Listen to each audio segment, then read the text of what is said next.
Paano nasira ang pagkakaibigan ng Israel at Iran? Alam mo ba na dati magkaibigan ang Iran at Israel? Oo, bago pa man ang 1979, sobrang lapit ng dalawang bansang to. Si Shah Mohammad Reza Pahlavi, ang hari noon ng Iran, ay kaalyado ng Israel at ng Amerika. May mga business deal sila, palitan ng langis, armas at intelligence. Pero lahat yan nagbago dahil sa isang malaking kaganapan. Ang tawag dito ay ang Islamic Revolution.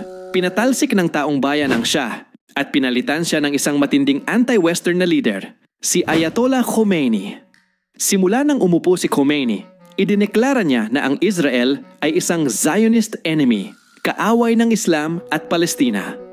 Sa ilalim ng bagong Islamic Republic, pinutol ang diplomatic ties sa Israel, isinara ang Israeli Embassy, at ibinigay ito sa Palestine Liberation Organization. Hindi lang yan, sinuportahan pa ng Iran ang mga kaaway ng Israel tulad ng Hezbollah at Hamas. Sa madaling sabi, mula sa pagiging kaalyado, naging matinding magkaaway ang Israel at Iran at lahat yan ay nagsimula sa Islamic Revolution. Ikaw ka, Joe Facts? Gusto mo pa ng mga ganitong kaalaman? Abangan mo ang part 2. Follow mo na ko at ishare mo ito para mas marami pang matuto.